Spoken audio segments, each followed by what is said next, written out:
Welcome to the Grief Dreams podcast, where we have conversations with guests about their life, loss, grief, and of course, grief dreams, which can be dreams of the deceased. If you want to know more about the topic and your hosts, please visit our website at griefdreams.ca.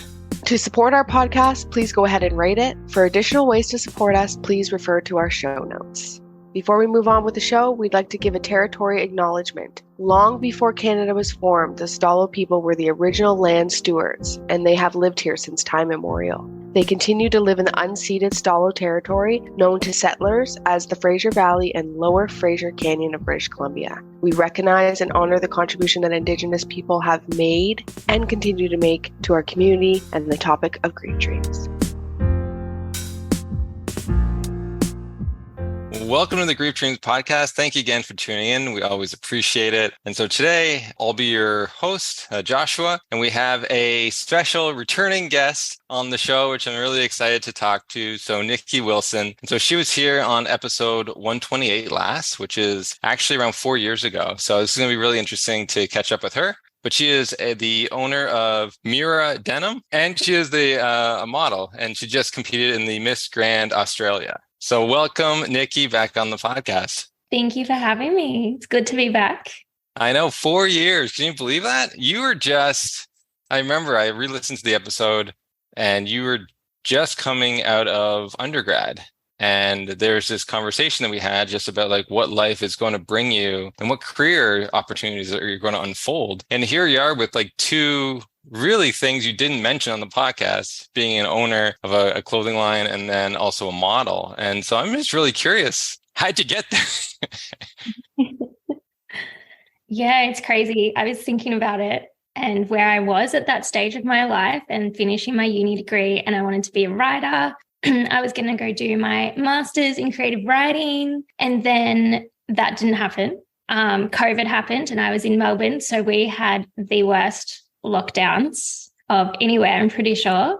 We got to lockdown 6. We couldn't go more than 5 kilometers. And so I started to really reevaluate what I wanted. And then on Instagram, I found a pageant and I was like, you know what? I'm just going to do something completely different. I remember doing the podcast with you. I was so nervous. I was like shaking, but it was on the phone, so you couldn't see me. So it was fine.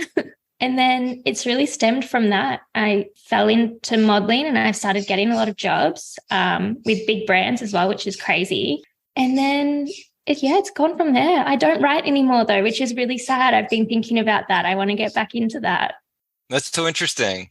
Yeah, so we never really know like what the future will bring us. An opportunity came and I don't know, like, well, why would you say yes? That's like, you're like flooding yourself because you're on stage, you're doing something you haven't done before. That learning curve would have been something that you probably look back on and say, I can't believe I did that, or I said that, or I wore that, or whatever, right? That goes on. And then to be on stage, like there's no, as you said, like everyone's there watching you. And so could you talk a little bit about that growth process too, on like building the confidence? Because I think, for me, like speaking was something I never was really good at, and I had confidence issues with that. And I've developed that over the years. And then for you, this is like your own path to building confidence. And I think that's important for all of us. And so could you just talk a little bit about building confidence? Yeah, that's definitely what happened from it. And I think I went into it just wanting to gain that confidence and that experience because I was the same. I hated talking in public. In like team meetings, I wouldn't say anything. I was terrified of talking on stage. And so when I went to this pageant, I was a late entrant. I got in like 2 weeks before. I got my dress 2 days before I flew up. And I didn't realize how big of a deal it was. Like girls spend thousands of dollars on it. They have like professional coaches, they've got custom made costumes, and I'm there and I've like stuck butterflies on this dress for my national costume. And I was like, oh, wow, okay. But then you get there and you realize that you can actually do it, and you get on the stage and you're like, okay, no, this is actually okay. I just did that and I was fine. Nothing bad happened. And then it just built from there. And the more I did photo shoots and the more you put yourself out of that comfort zone, you realize you can actually do anything if you really want to do it. You just have to go do it. And the first time you're going to be horrible.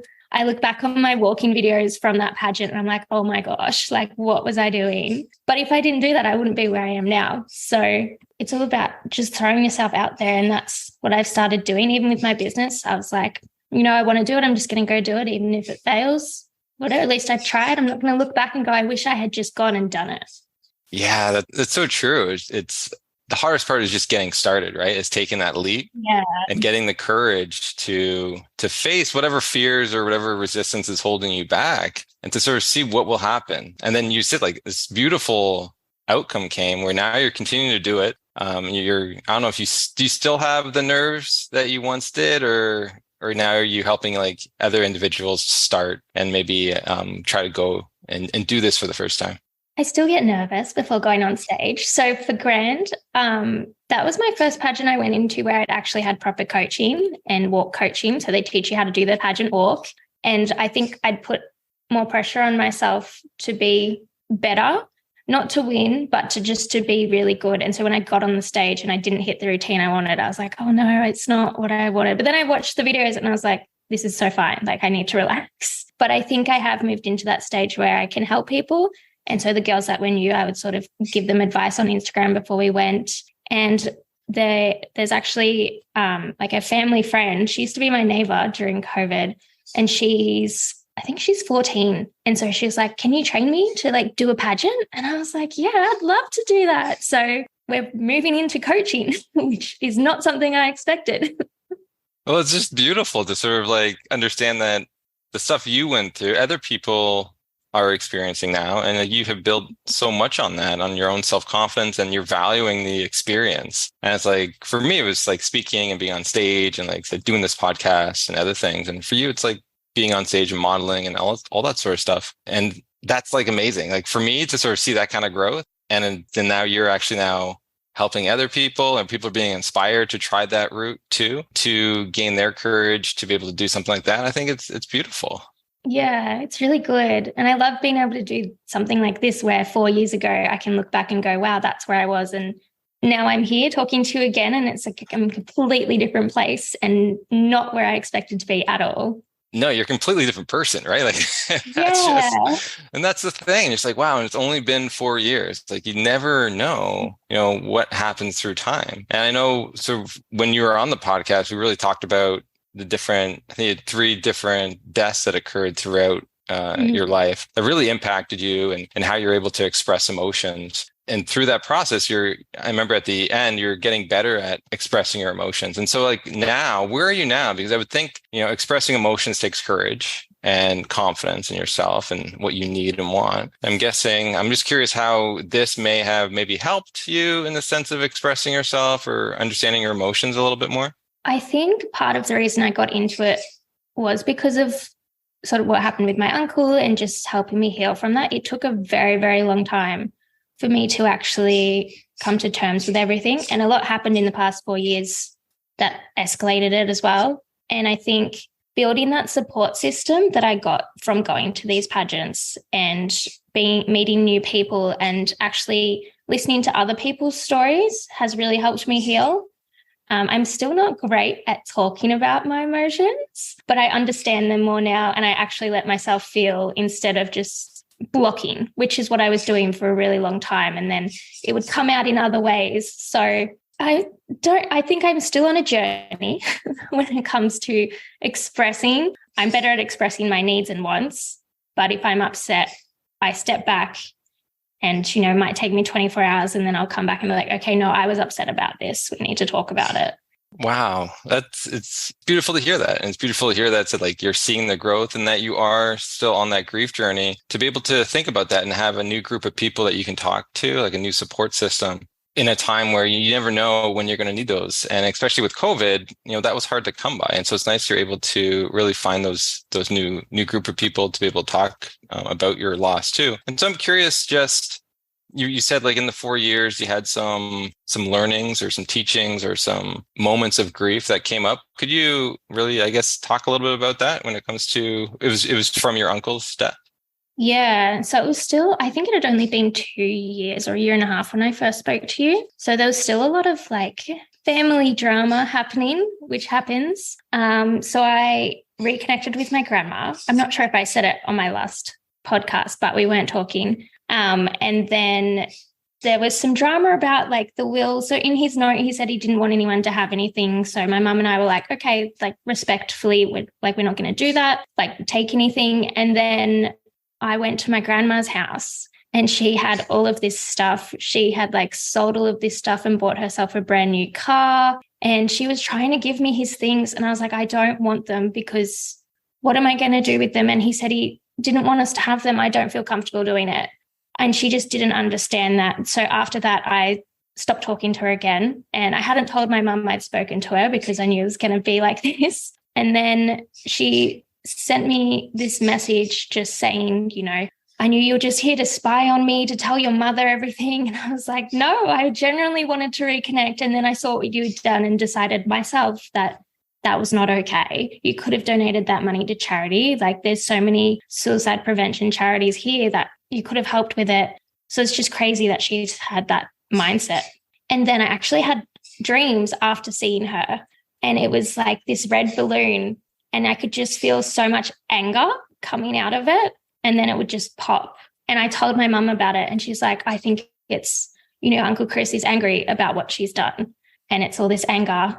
Who knows if that's the real reason? But yeah, that's one of the dreams that I remember the most because it was just such weird timing to have that. Was it have you thought about like your anger? Like, did you have a lot of anger? Yeah. I was like, oh, it could just be my anger and I'm expressing it through a balloon. Well, it's interesting, right? But I think it's the symbol of it popping. It's just like it gets too much, right? And that's some of the things that we were talking about last time. Is just like our emotions, if we don't work with them, they come out sideways and in different ways where they're kind of exploding rather than being worked with or being honored. And like, yeah, anger is okay. Like for someone to not honor the deceased wishes, I would be angry too, right? Like for someone you care about and love, they're going against someone's wishes that can't speak for themselves anymore. And I think that's just righteous anger. It's okay, but it's really to like feel it though. That's a different part. Feel it, acknowledge it, and like allow yourself to be in that space is a different story, right? And I think that's something I'm still working on. And it's like in the dream, I'm guessing it's, you know, it's still being worked on, but it's, you know, that's what's so great about dreams. And especially like these emotions, it's that, you know, we're trying to process a lot of that stuff while we're sleeping, because sometimes we just can't process it while we're awake. There's just not enough time, or we're just not in a space to be able to. So that's interesting. And so so tell me anything, is there anything more you can tell me about that? How did you process that anger? Did you just explode like the dream or did you actually do something? Pretty much. Yeah. For like 2020, I was at the lowest point I've ever been at. And I think it was just a buildup of everything. And I just hit rock bottom, made some bad choices. And then I think it was good that we were in lockdown because I was forced to actually sit there and go, I need to deal with these emotions. It's this, I can't keep going like this. So I think that was actually a big help as much as sorry, that's my dog. He's getting involved as well. Lockdown and dealing with my emotions, it helped because I was forced to deal with it. And so with that time in lockdown, like how did you work with your emotions? Like reflecting back, you said you had some time to be with them. How were you able to honor them a little bit more? I think just being by myself, because I lived by myself as well, and being in lockdown, I had no distractions. I was still working from home, but other than that, it was just this time of self-reflection and going, okay, where do I want to be? What do I want to do? Who am I? How do I deal with this? And so that's what I spent most of my lockdown doing. And I was writing and I was, I guess, building my support network. And then my mum came down. So we became a lot closer as well. We'd kind of disconnected after my uncle's death. And now she lives a street over, blessing and a curse. She just randomly appears here sometimes. But I think having her there really helped as well because we'd gone through the same journey and, you know, we'd been through it all together. And so we were able to talk about it. And at one stage it was the anniversary of his death. And I remember coming home and she was just in tears. And I was like, okay, it's okay to feel upset and I should allow myself to feel upset too. So that really helped. I've never told her that. I probably should tell her that. But it's just being able to talk to somebody about it and actually giving yourself that time to reflect on it and work out why you're upset and how you can move forward from it. Hopefully that makes sense. Yeah, it makes a lot of sense. You really, like said, you're taking that time and and it takes courage to open yourself up and tell other people and about how you're feeling. And that's one of the challenges. And it's nice how you're able to do that. And that has brought you and your mom closer too, which is really, really great to hear, because like she's also dealing with her own grief that she may not have that support too, because we're all learning how to deal with these emotions when they come up. And so I think that's great. Are there any other, I guess, lessons learned that you can speak on? From that time in particular, I think I just really focus on actually dealing with my emotions at the time of things happening instead of just letting it build up. So I don't reach that point where I'm at my lowest. So you don't reach it with the explosion of the balloon, like you deal with it while it's being filled up. Yeah, don't explode. So it never actually explodes. It may just be filled up every now and then, but that's okay. But to not actually not deal with it. I like that. No, it's great. I love how we can always bring it back to the dream. and the one thing too, yeah. the one thing too, you mentioned that like in this time, as you're working through your grief with your uncle, you also had some other loss of some flying friends. Do you want to speak on that? So the birds. So I ended up, my mum actually had a bird, Charlotte, and she got along really well with Lou. So I kept her when we went our separate ways. And then the vet told me to get her a male friend. So I was like, okay, cool. So I found her a male of the same type of bird, not thinking logically about it. And then they had babies. So I ended up with 5. Then when I left my bathroom window open, they all flew out and I only found 3. And I felt so guilty. Like I was in tears because they won't survive if they're out there by themselves because they're conures. So they're really small and they're not native and there's other birds will attack them. So I was like dreaming about finding them and dreaming about them being okay. And I think that was, my subconscious trying to deal with the fact that it was kind of my fault that if they're dead, I left my bathroom window open. It was actually really hard, which sounds so crazy. And I feel so silly saying that because they're like, oh, it's just pet birds. But I still feel quite guilty about it. And I'm still on the Facebook pages looking to see if anyone's found my birds. And this was October last year. So the likelihood that they're still out there is pretty slim, but there's always hope. And I do still dream about them flying around and me trying to catch them. Oh, I'm so sorry that you had that occur. Yeah, there's the things in life that we don't, sometimes we just don't think that, oh, we got to close that window or they may escape, right? Yeah. And so, yeah, that's so tough to go through that. And then you said like it's hard because it's like ambiguous loss. You haven't really seen them die or the body of them. So you don't really know. You're hopeful that they found a way to survive, that maybe someone found them and was able to help them out. But that's so sad. But it's really interesting you're having those dreams of them. Yeah, it was really hard. And so when you have those dreams, how do you feel? Does it just invoke like tears when you wake up and sadness, or are you more, or is it comforting in nature? I find it more comforting because in the dreams they're, flying around and they're happy and they're free. So I think that's helpful because it's, telling me they're okay, even though I still don't really know. But yeah, you've just got to hope that they are okay. And like you said, I still don't know. And I think that's even harder than knowing for sure what's happened. No, I agree. Yeah, that's a tough loss to work with because you can't, like as much as you want to go into the deep sorrow, there's still that hope there that you don't want to give up on. And so you're trying to balancing those two. I've never had that experience yet, so I can't speak too much on it from my end, but you're going to be the expert in this area because you're trying to work through those emotions yourself. Yeah, I'm trying. I always think that I'm okay. And then this is what I mean with my emotions. Like sometimes I still don't realize. And now I'm talking about it. And I'm like, no, I am still sad about that. So. And did you name them before they flew away? What were their names? So the 3 of them I got back. So that's Charlotte, George, and Ronaldo. And then the 2 that flew off were Rusty and Charlie. So Rusty was Charlotte's partner, so the dad of the babies, and then one of the babies never came back. I don't know if you would know, but do you think the other birds grieved the loss of the 2? Did you see any kind of behaviors that are different? Birds don't really show when they're in pain, so it's really hard to tell. But I found Charlotte first. she flew into someone else's house and they found me on Facebook. So I just walked up the road and got her. And then when I found the babies, one of them had actually flown up to a hospital and was in the emergency room and was just flying around there. And it was so far from my house. I'm like, I don't know how you got here. That's crazy. But when I like reunited him with Charlotte, they were like cuddling and kissing. So I was like, they realize, they know that they're missing each other. So I think she probably was, especially Charlotte, because it was her mate, was probably pretty upset. Yeah. But there wasn't any like strong behaviors. They didn't start acting out or anything. But like I said, they don't really show it. So it's hard to tell with birds. It's not like dogs. Have you seen a dog like grieve before? Not so much grieve, but Lou is very attached to me, the one barking right now. So if I leave, he starts howling and just will not stay with anyone except my mum. And otherwise he howls and he just acts like I've died and I'm never coming back.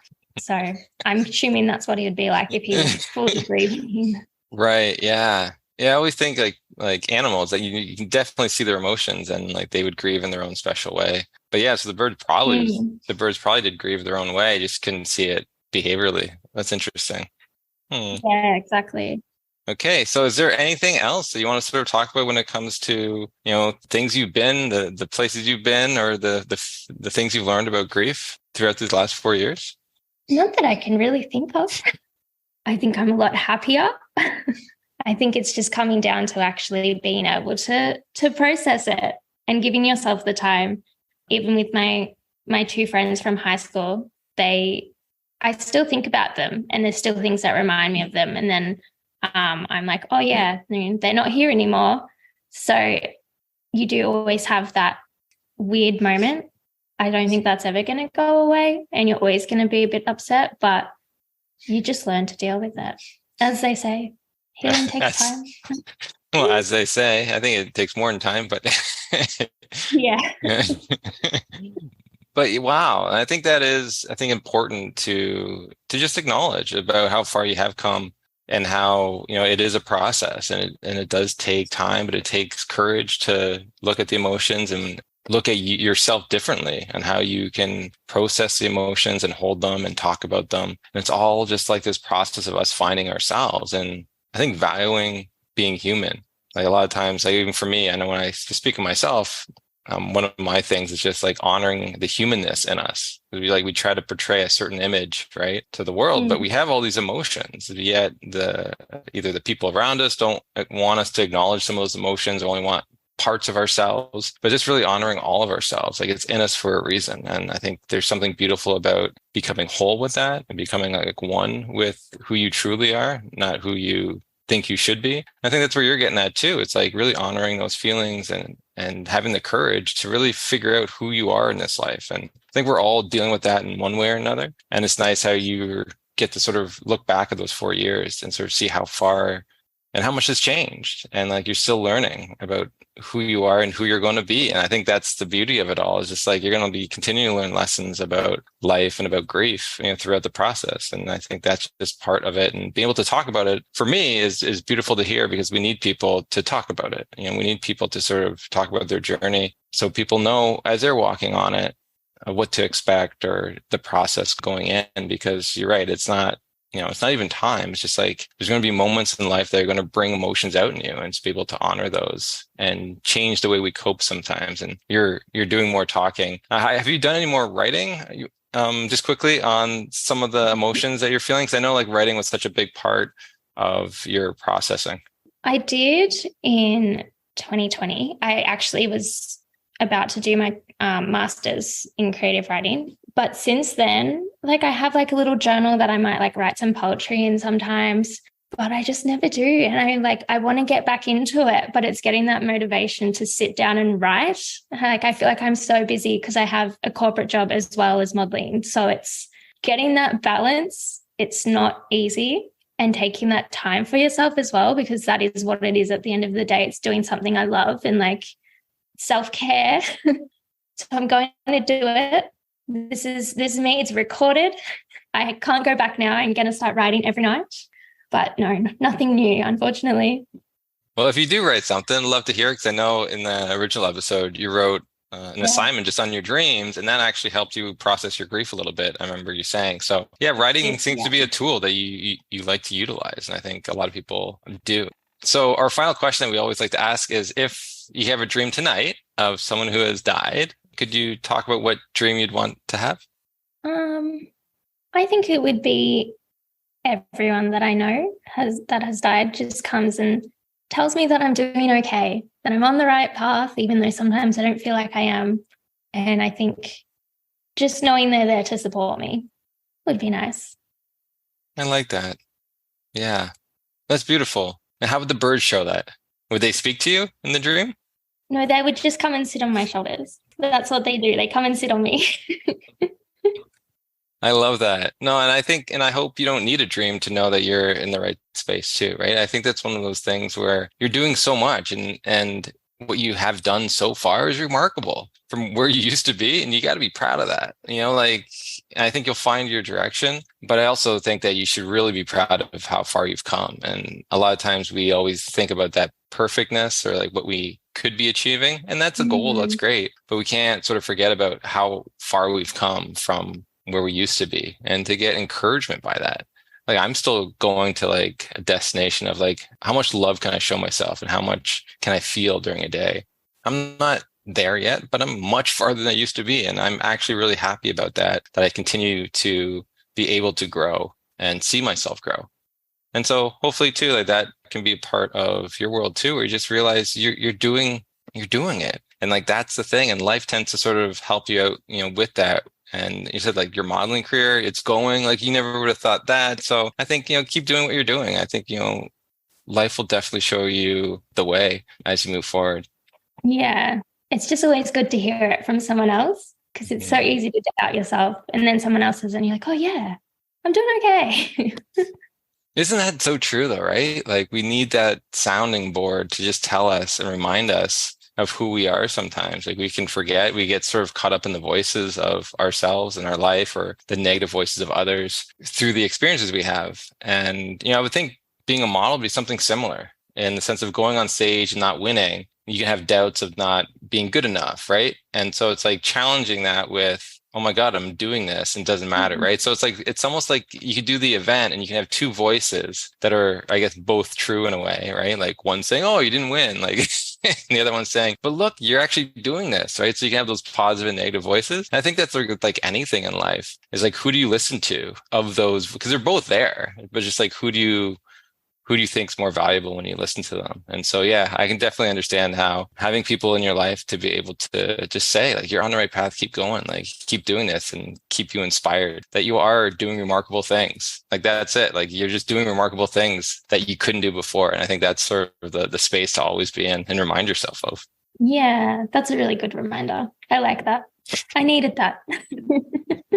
So thank you so much for just coming on and sharing, being open, right? Like I said, just talking about your feelings. And I hope to continue every 4 years. You can come back on and let us know, where you're at and how much you've grown. And so where can people find you?